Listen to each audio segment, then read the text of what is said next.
One big part of the summer tourism economy is large bus trips to Yellowstone National Park. But due to COVID-19, it's not clear if those buses will even be allowed in the park this summer. MTN's John Shear looked into what that means for one local company.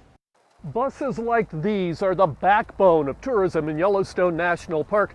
But this year, the largest buses like this one over here may not even be allowed past the gates. It's a higher risk than a family of four probably traveling together and coming in. Now, Park Superintendent Cam Shawley emphasizes that he's not saying the biggest buses will be kept out altogether, but there are social distancing issues. Unloading at the same time, on the boardwalk at the same time, in a store at the same time. This is a 56-passenger bus, but to maintain social distancing guidelines, it could carry how many people? You can get about 12 people in it. That won't pay the bills. It's pretty standard that the break even for a tour or those types of trips are usually at least 25, and 40 is not uncommon. Which is why Dan Martin of Karst Stage says his business needs state officials to ease up on the 14-day quarantine on out-of-state visitors and to relax restrictions for bus groups. We have millions of dollars of debt,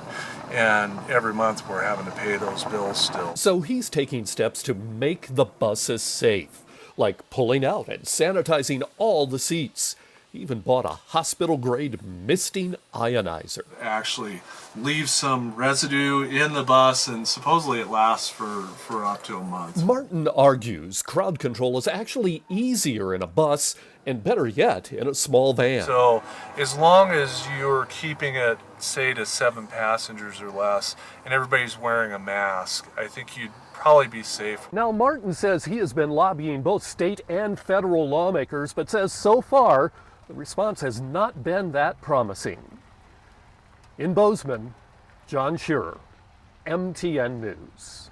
Yellowstone's Cam Shawley says small buses will likely be allowed in the park with half the normal passenger load and still has not closed the door on those large motor coaches this summer.